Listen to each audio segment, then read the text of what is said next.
मेरे प्रिय भक्तों, मैं आज आपको बताऊंगा कि आपके पिछले जन्म में कितने भी बुरे कर्म क्यों न हो, फिर भी आप इस जन्म में कैसे अपना भाग्य बदल सकते हैं। मुझे सब्सक्राइब करना ना भूलें। अगर आपके पास कोई भी है जिसको आपने क्षमा नहीं किया है, आज उसको क्षमा जरूर कर देना। याद रखिएगा, वो या हम कभी भी शरीर छोड़ सकते हैं, और अगर शरीर छोड़ने से पहले हमने ठीक नहीं किया, फिर हम फिर मिलेंगे और तब हम पहचानेंगे नहीं कि वो कौन है, मैं कौन हूं। फिर हम कहेंगे इसको मुझसे क्या प्रॉब्लम है। इसलिए जब जब याद है तो वहीं के वहीं क्या करें, पूरा करें। तो ये कार्मिक अकाउंट को कब कब सेटल करना पड़ेगा? हर रोज। यहां को बेदाग रखिए, अपने कर्मों पर अटेंशन रखिए। इसीलिए कमल फूल के समान जीवन जीना है। कीचड़ का एक भी अंश मुझ आत्मा के ऊपर नहीं आना चाहिए। जीवन ऐसा जिए ताकि जब मैं आत्मा शरीर छोड़ूं तो कैसी हूं, कैसे कार्मिक अकाउंट लेकर जाऊं अपने साथ, कैसे कार्मिक अकाउंट लेकर जाऊं। सिर्फ अच्छे नहीं, बढ़िया बढ़िया एकदम। कोई बच्चा पैदा होता है, वो सिर्फ अपना भाग्य नहीं लेके आता, वो पैदा होते ही अपने पूरे परिवार का भाग्य बदल देता है। आते हैं ऐसे बच्चे के नहीं?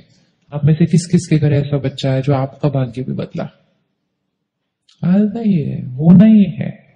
सपोज आपकी फैमिली एक नॉर्मल मिडिल क्लास चल रही है, सब बहुत परफेक्ट है, लेकिन वो जो बच्चा आ रहा है उसके भाग्य में बहुत धन है, तो उसके आते आते आपका बिजनेस यहां से यहां से यहां से यहां चला जाएगा। आप कहेंगे कि इतना फास्ट इधर से इधर कैसे जा रहा है ये? क्योंकि वो जो आ रहा है वो अपने भाग्य में धन लेकर आ रहा है। कई बार हमारे पास सेंटर्स पर बहुत सारे ऐसे कपल्स आते हैं जो उस समय मेडिटेशन सीखने आते हैं, उस समय आते हैं जब वो आत्मा गर्भ में प्रवेश कर जाती है। एंड फिर वो कहते हैं I am not interested in spirituality, I am not interested in meditation, लेकिन पता नहीं मेरे को क्यों आजकल मन करता है यहां आने का। क्योंकि वो मन उनका नहीं कर रहा होता, वो जो गर्भ में आया है उसका मन कर रहा होता है। तो जब गर्भ में आत्मा प्रवेश करती है तो सिर्फ उस आत्मा का भाग्य नहीं, उस परिवार के भाग्य में बहुत कुछ होता है। डिपेंड्स ऑन हम अपने साथ कौन से कर्म लेकर गए थे। तो अटेंशन किस पर रखना है?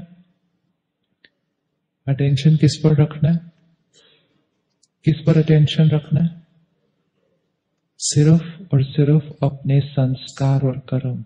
दुनिया इधर से उधर हो जाए, कोई कुछ इधर से उधर कर ले, मेरे से गलती नहीं होनी चाहिए, तो मेरा प्रेजेंट भी अच्छा रहेगा और फ्यूचर तो फिर अच्छा है ही है। इजी है कि नहीं?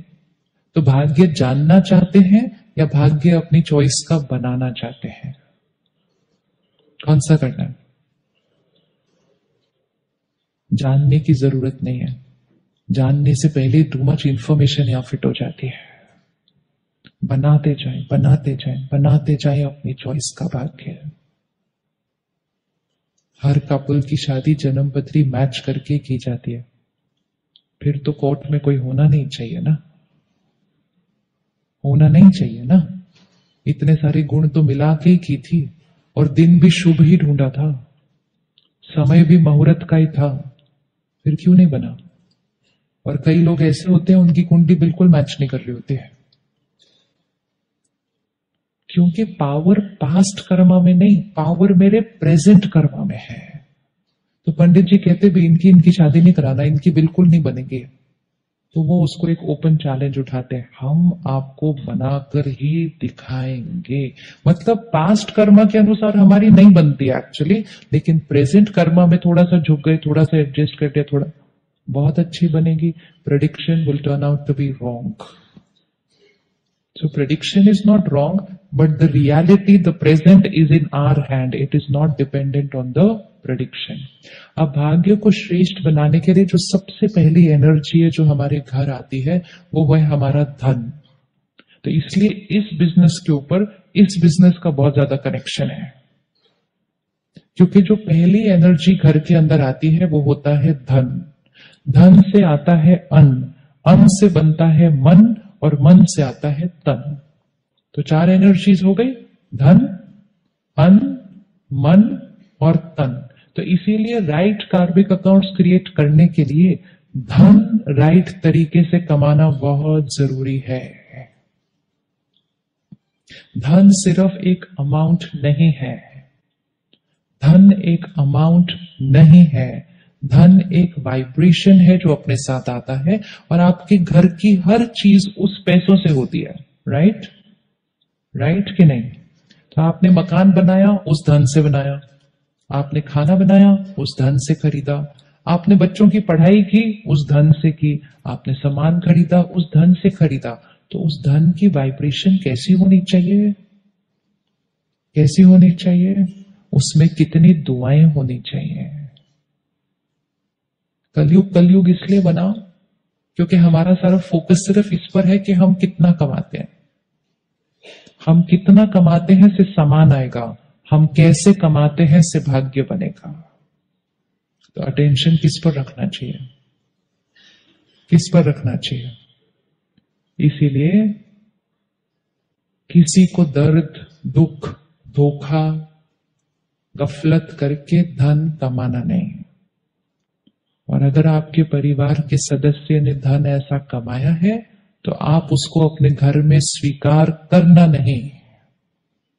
धन कमाया वो उस आत्मा का कर्म बनेगा, आपने परिवार में स्वीकार करके खर्च किया वो आपका कर्म बनेगा। सादगी की जीवन जी लें, लेकिन गलत धन से अपने घर को न चलाएं, न चलाएं, क्योंकि जीवन में आने वाली हर परिस्थिति धन से नहीं सुलझाई जा सकती है, पैसे में उतनी पावर नहीं है। तो धन कमाए, बहुत कमाए, लेकिन अटेंशन से कि धन दुआओं के साथ आना चाहिए। विच मीन्स सबसे इंपॉर्टेंट चीज highest values, principles, ethics. Highest, normal नहीं, क्योंकि आज के समय की नॉर्मली बदला हुआ है सारा कुछ। कहते ये तो नॉर्मल है, ये तो नॉर्मल है, बिजनेस है तो थोड़ा बहुत तो, क्या लाइन आगे, बिजनेस है तो थोड़ा बहुत तो, बोलिए बोलिए लाइन क्या, थोड़ा बहुत तो करना पड़ता है। फिर जब थोड़ा बहुत करेंगे तो थोड़ा बहुत आएगा, तो उतना ही थोड़ा बहुत करना जितना थोड़ा बहुत फेस करने की ताकत है जब सामने से आएगा। आना तो है ही है। धन बहुत ध्यान से कमाना, दुआओं के साथ कमाना। जिनके साथ आप काम करते हैं, जो आपके लिए काम करते हैं, वो हमेशा सुखी होने चाहिए, खुश होने चाहिए। किसी को डांट दिया, किसी पे चिल्ला दिया, किसी को इधर कर दिया, किसी को उधर कर दिया, ऐसे धन नहीं कमाया जा सकता। वो घर जाएंगे और आपको बहुत दर्द भेजेंगे। अटेंशन। और जिनके लिए काम करते हैं, मतलब जो हमारा कस्टमर है, जो हमारा क्लाइंट है। आज ये सामने एक घड़ी पड़ी हुई है, 50-100 रुपए की होगी, किसी ने बनाई है और किसी ने बेची है, मैंने खरीदी है, सो आई एम द कंज्यूमर। अब मैंने 100 रुपए की ही है, ट्रांजैक्शन तो एक ही बार पूरा हो गया, डील पूरी हो गई, आपने 100 रुपए कमा लिए। लेकिन अब वो घड़ी अगर तंग करती है तो आपकी डील उस दिन पूरी नहीं हुई थी। अब हर रोज उस घड़ी को देखकर क्या होता है, क्या होता है? हर रोज इस घड़ी को देखकर मैं आपको एक ब्लैक बॉल भेजती हूं। क्या चीज बनाई है? ऐसी कोई घड़ी बनाता है? अब चल नहीं रही, कल ठीक की थी, फिर खराब हो गई है। तो जो बिजनेस का कार्मिक अकाउंट होता है वो तो उसी दिन पूरा हो जाता है, आपने बेचा, सामने वाले ने खरीदा। लेकिन जो कर्मों का कार्मिक अकाउंट होता है वो बहुत लंबा चलता है उसके साथ। और ऑपोजिट, कि ये घड़ी 100 रुपए की थी लेकिन चल ऐसी रही है कि पता नहीं कितने की चीज खरीदी मैंने। तो हर रोज उस घड़ी को देखकर मैंने आपको क्या बेचना है? क्या घड़ी बनाई है व्यक्ति ने, 100 रुपए में ऐसी कमाल की चीज बनाई है। तो उस दिन आपने 100 रुपए कमाए, लेकिन जीवन भर उसके रिटर्न में दुआएं कमाएंगे। बिजनेस ऐसे होना चाहिए। बिजनेस सिर्फ प्रॉफिट के लिए नहीं होना चाहिए। अगर प्रॉफिट सोचना है ना आपको आपका बिजनेस में, तो आप ये सोचिए कि सामने वाले का प्रॉफिट कैसे हो। पहले दुनिया में एक कहावत थी कि सेल्समैन वो जो गंजे को भी कंगी बेच कर आ जाए, वो है इंटेलिजेंट सेल्समैन। वो इंटेलिजेंट बोलेंगे उसको? बोलेंगे उसको इंटेलिजेंट? नहीं।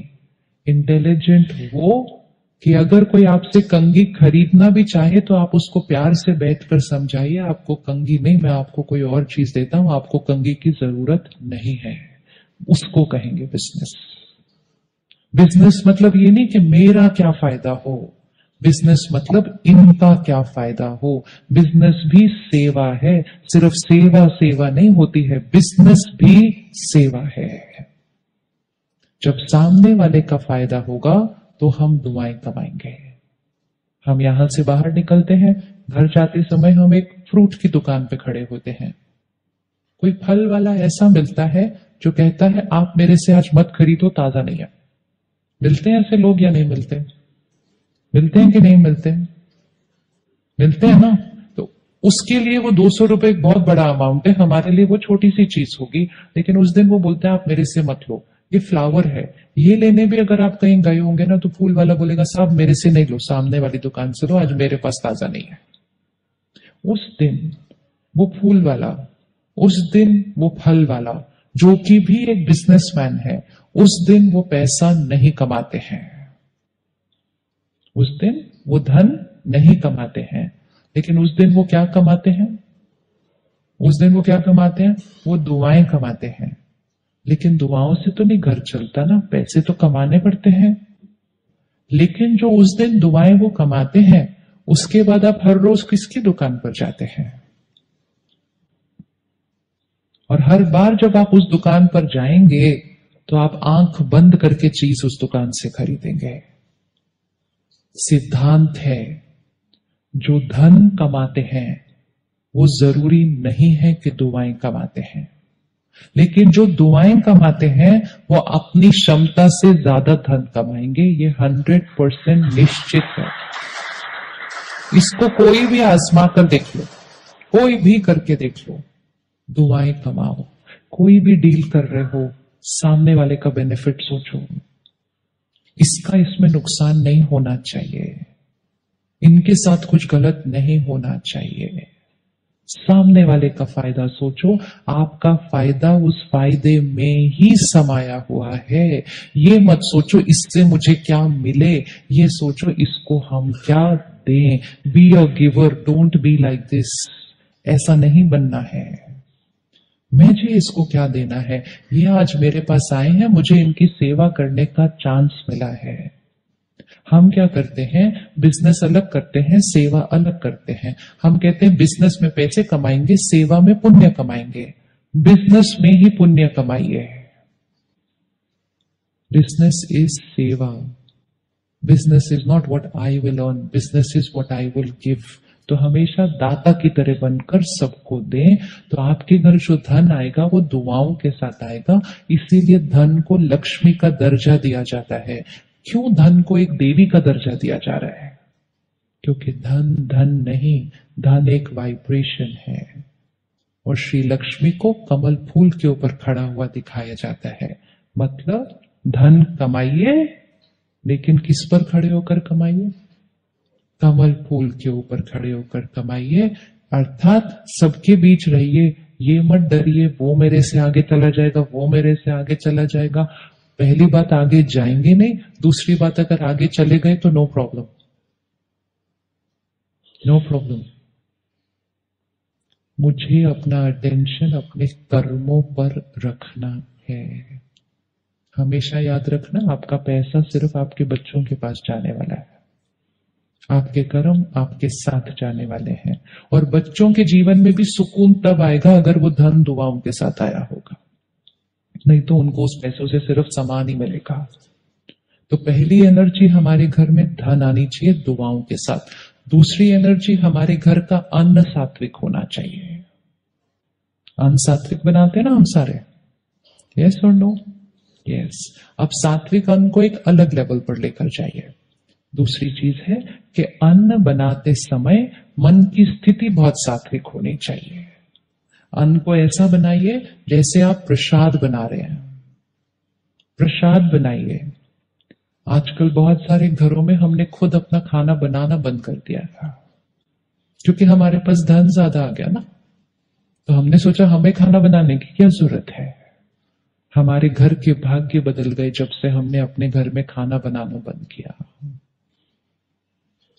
हमने बाहर खाना भी बहुत ज्यादा शुरू कर दिया। When food is cooked for money, जब अन्न पैसे के लिए बनाया जाएगा और हम वो वाला अन्न खाएंगे तो हमारे मन पर परिवार का प्यार नहीं, पैसे का फाउंडेशन क्रिएट होगा। इसीलिए आज की सोसाइटी में रिश्तों से ज्यादा पैसा जरूरी हो चुका है। जिस समय हमारे पेरेंट्स हमारे लिए खाना बनाया करते थे तो एक भाई दूसरे भाई को कुछ भी देने के लिए रेडी होता था। आज कहते हैं हम कोर्ट में मिलेंगे। क्यों पैसा रिश्ते से ज्यादा इंपॉर्टेंट हो गया? क्योंकि हमने पैसों की एनर्जी के लिए बनाया हुआ खाना ज्यादा खाना शुरू कर दिया, whether it is eating out और whether it is paying to what you eat. तो 3 प्रकार की वाइब्रेशन होती है अन्न में। एक, पैसों की याद में बना हुआ खाना। दूसरा, परिवार की याद में बना हुआ खाना। और तीसरा, परमात्मा को याद करते हुए बनाया गया खाना। तो अपने घर में प्रसाद बनाइए, कभी कभी नहीं, हर रोज प्रसाद बनाइए। आपके घर का भाग्य बदल जाएगा, लोगों के मन शक्तिशाली हो जाएंगे, कार्मिक अकाउंट ठीक हो जाएंगे, क्योंकि आत्मा को स्ट्रांग बनाने का सहज तरीका अन्न के थ्रू शक्ति दीजिए पूरे घर को।